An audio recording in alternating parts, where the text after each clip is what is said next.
Sejam bem-vindos a uma nova edição da ESEC TV aqui na RTP2. Fique connosco nesta viagem entre a Bienal de Coimbra Ano Zero e o piano de Júlio Gonçalves.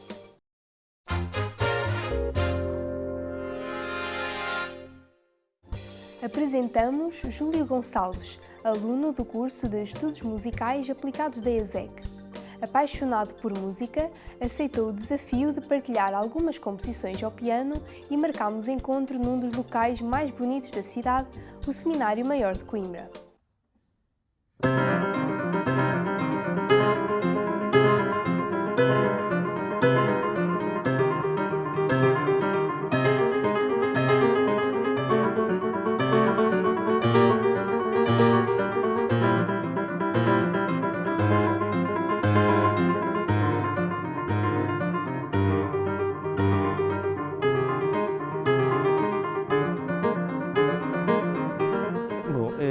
A minha família foi sempre uma família de músicos. Apesar dos meus pais não serem músicos, os meus pais fizeram tudo para que os meus irmãos seguissem a música.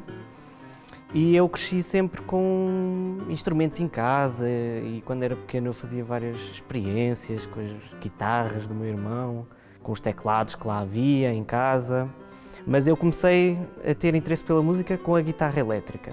Tinha aqueles sons distorcidos e assim. Depois, os meus pais começaram a pensar em algo mais sério. E então, quando eu acabei o quarto ano do básico, decidiram-me pôr no Conservatório de Viseu.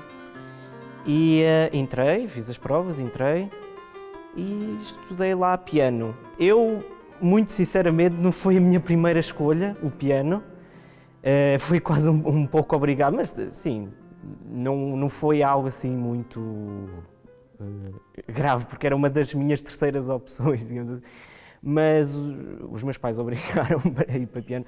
Mas hoje agradeço por eles terem-me obrigado, porque realmente é um instrumento muito versátil.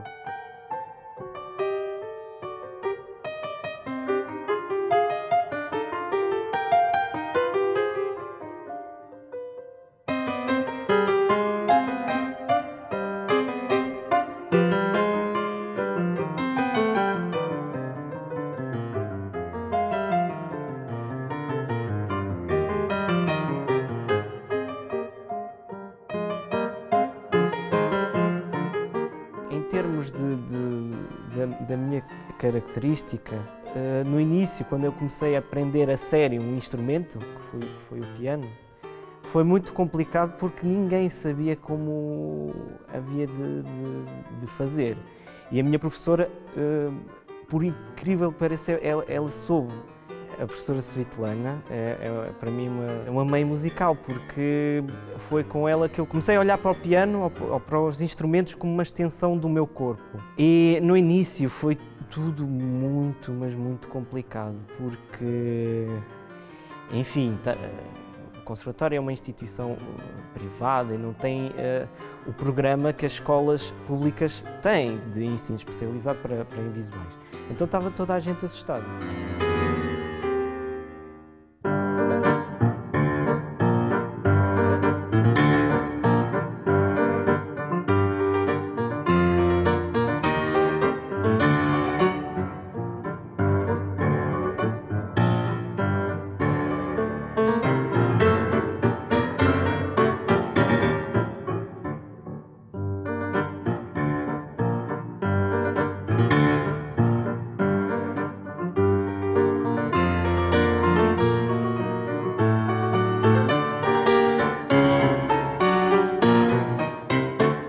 A professora, na altura, ela começou-me a ensinar o piano pegando nos dedos, dedo a dedo, e explicando-me quase como se fosse uma coreografia e não como algo lido e depois tocado. Eu penso que as pessoas, principalmente as que veem, se fecharem os olhos enquanto estão a ouvir música, têm pelo menos uma atenção maior àquilo que estão a ouvir, porque estão sem um sentido. E isso, eu acho que para mim já é é uma coisa que não tenho que fazer, fechar os olhos, não é? Mas é um exercício que eu faço constantemente. Eu acho que isso, para sentir a música melhor, acho que isso é o bastante.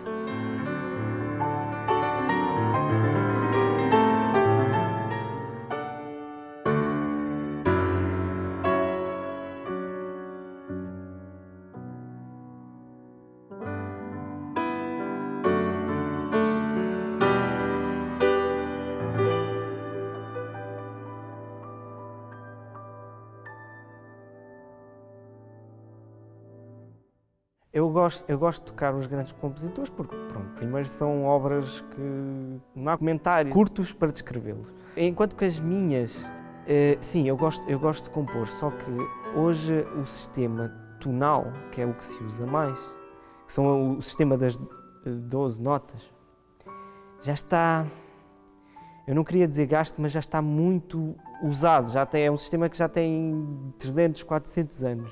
E tudo hoje, quando se cria alguma coisa, nós, os compositores de música tonal, têm sempre medo que aquilo se pareça com algo que já existe. E também é um medo que eu tenho, mas nada que... Eu prefiro fazer versões minhas de reharmonizações, de músicas, até músicas clássicas. Eu tinha vontade até de gravar um álbum com trabalhos meus, com composições, mas também, sobretudo, reharmonizações, que é o que eu mais gosto de fazer.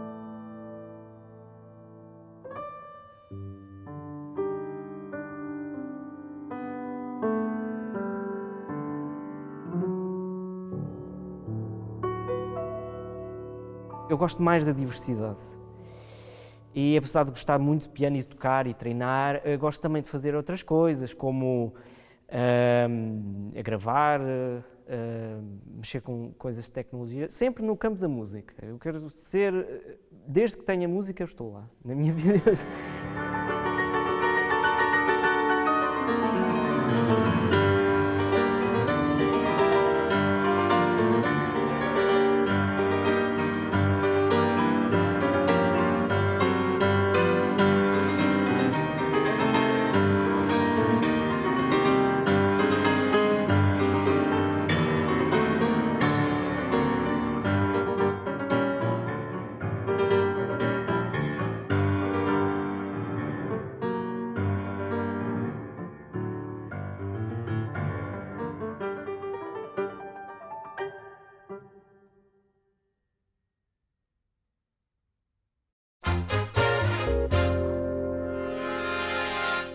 Meia-noite é o tema da Bienal de Arte Contemporânea de Coimbra Ano Zero, que voltou em 2022 para apresentar à cidade um conjunto de exposições com mais de 40 artistas, com a curadoria de Elfi Turpan e Filipe Oliveira.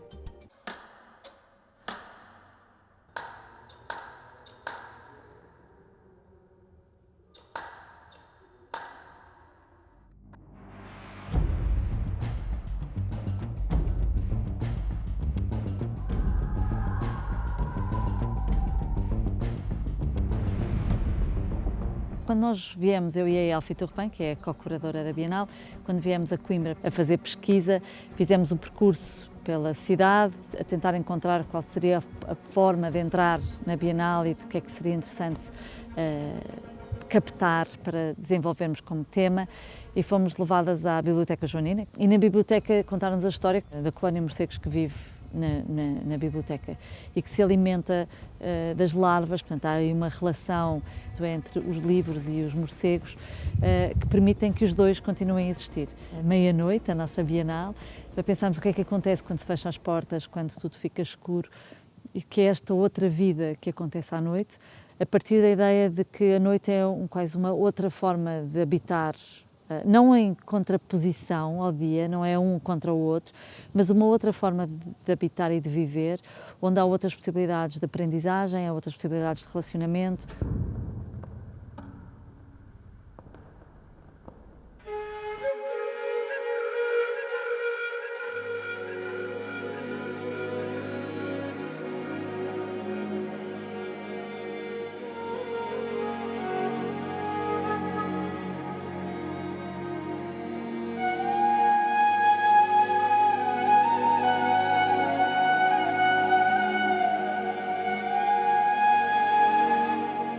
Cerca de 40 artistas na Bienal. Nós achámos que íamos fazer uma Bienal pequena, afinal acabámos de fazer muito, apesar de que vários são duplas ou trios. E as nacionalidades também são de todo o mundo, portanto tens desde Coreia do Sul, Europa, África, Estados Unidos e América do Sul. Como o tema era formas alternativas de conhecimento que não eram brancas, europeias e masculinas, obviamente que teríamos que ter muito mais mulheres e artistas não tão do Ocidente, mas artistas que viessem de outras geografias e que tivessem outro olhar para o mundo. Concentrámos muito no mosteiro. O mosteiro tornou-se um ator, eu falo, ou atriz, calhar o mosteiro é uma mulher, é uma atriz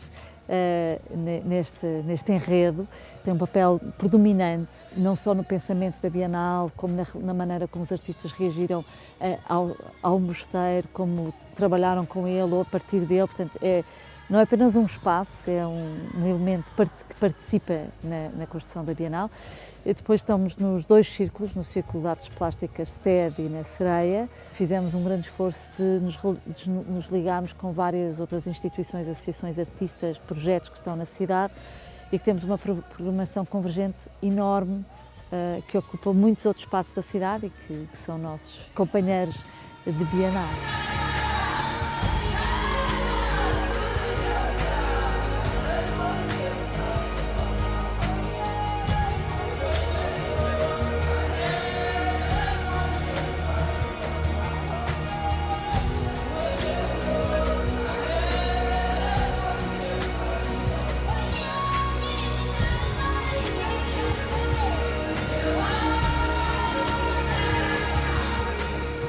Quando tu entras no mosteiro há logo uma peça central, que é a peça do corredor, que é um espaço incrível deste lugar. Convidámos a Elisabetta Benassi, que é uma artista italiana, para reapresentar uma peça que ela já tinha feito, que são duas lâmpadas de um farol que comunicam entre si.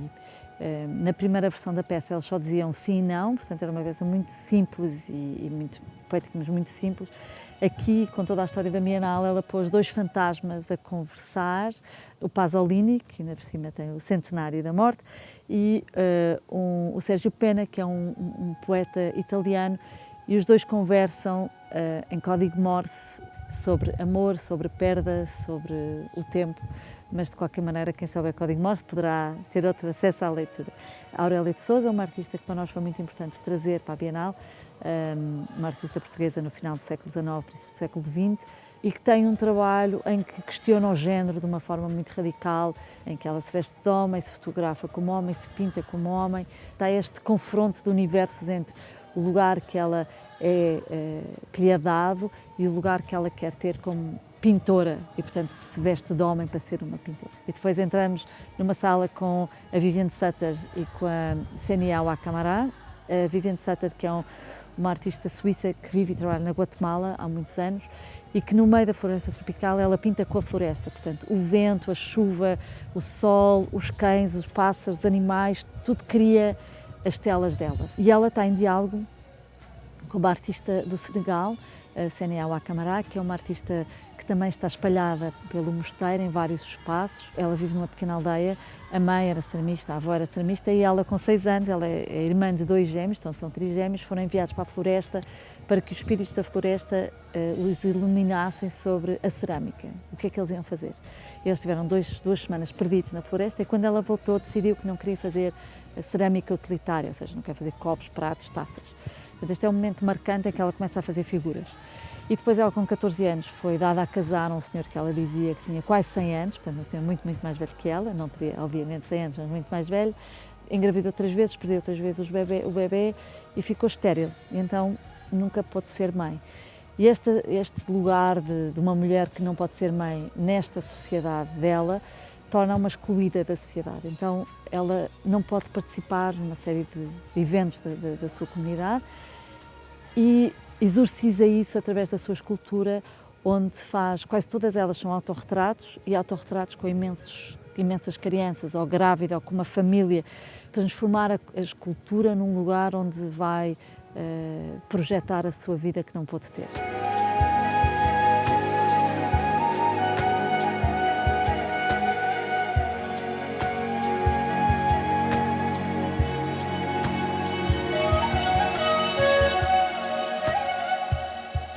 Queríamos também, muito também na Bienal, apresentar artistas que são tidos como artesanato, quase, não é? Que vendes como artesanato, ou que fazem têxtil, ou que fazem outros tipos de trabalho que não são tidos como arte contemporânea que está nas galerias, mas que para nós tem a mesma importância, ou está às vezes até mais, e, portanto quebrar com essas hierarquias do que é arte, o que é que não é arte, o que é arte interessante, ou o que é que não, o que é aquela que está nos mercados. This moment of Me Too and Black Lives Matter. This moment when this artist is putting pussies on the wall as a collection of trophies. Há 2 trabalhos muito feministas na Bienal, a Julie Bená e a Beatriz Santiago Munhoz. A Julie Bená, que fala sobre como é que a mulher é tratada em sociedades predominantemente machistas, foi o que ela encontrou quando chegou a Praga, e portanto ela fala, por um lado, sobre o não conseguir entrar no mundo da arte, e o mundo da arte não só em Praga, em Portugal também continua muito masculino e muito machista.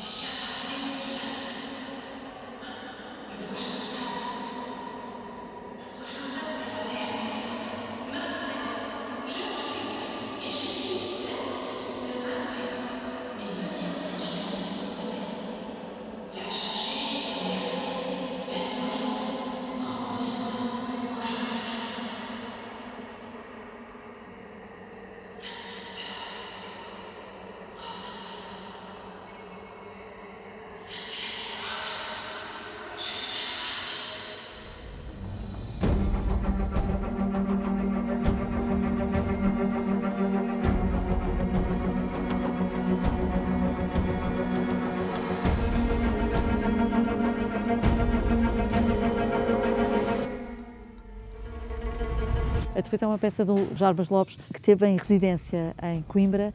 Ele visitou quase todas as escolas de Coimbra, fez um trabalho de performance, de conversa, de performance coletiva com muitas escolas. E, por outro lado, uma dimensão escultórica, uma lareira que está suspensa numa cozinha. Quando descobrimos o fogo, o que é que isso trouxe de muito bom, mas ao conseguirmos dominar uma tecnologia, depois queremos mais e mais e mais, e o que é que implica quando dominamos uma tecnologia. Depois temos muitas coisas no jardim. Vou falar do Carlos Bunga, que eu acho que é uma peça muito impactante. Enquanto ele ainda muito estudante fez um filme a sua mãe, que era alcoólica, e ele questiona sobre o seu passado, como é que ela fugiu de Angola, e ela conta-lhe uma história muito pessoal, muito forte, é assim um murro no estômago, é uma peça muito impactante. Também falava sobre o Christian Nyampeta, um artista do Ruanda, e ele apresenta uma peça que começou por ser uma peça radiofónica, que se chama Os Africanos, e é uma história a partir de um romance que se chama O Julgamento do Christopher Obiku. E o Christopher Obiku era um poeta do Ruanda que decidiu deixar de fazer poesia para lutar na Guerra do Biafra. E na Guerra do Biafra morre, e quando morre vai para um lugar que nós chamaríamos o Purgatório e que eles chamam o After Africa, onde uma série de anciãos o recebe para o julgar. E ele é posto em tribunal por ter deixado de fazer o seu dever cívico, que era ser artista, e então toda a peça fala qual é o dever dos artistas em tempos como o nosso, não é? Em tempos como este que vivemos, em termos de grandes desafios históricos. O Tenzin Mamona Inkishaki, magnificent writing, so vibrant. Well, I am Hausa, so naturally I am biased. But it's been said that Swahili is a language of liberation. I will give you that point this time. Voltamos a apresentar a Sara Maldoror, que também já estava na primeira parte, e que aqui apresentamos a sua primeira curta-metragem, de uma grande cineasta africana, a primeira mulher cineasta africana, que fala da tortura nas prisões de Angola. Portanto, um filme bastante duro, a partir de um conto do Landino Vieira. Gostava de destacar a Maya Escher, é uma artista jovem, artista portuguesa.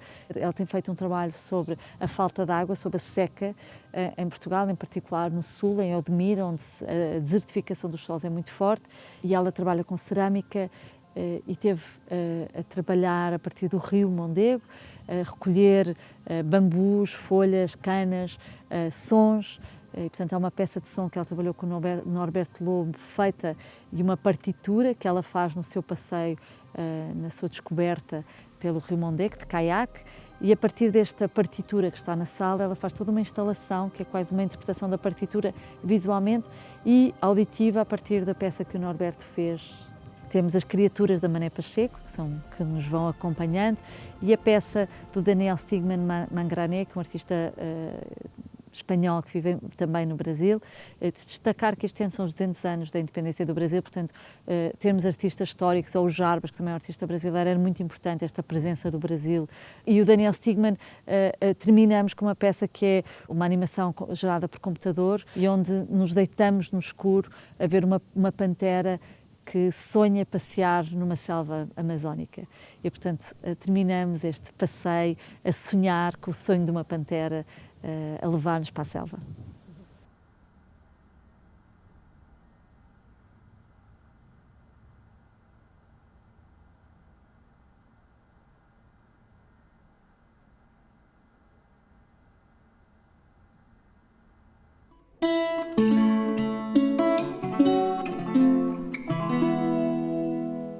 Obrigada pela companhia neste programa. Esperamos por si já na próxima edição. Até lá, podem acompanhar as novidades online através das nossas redes sociais.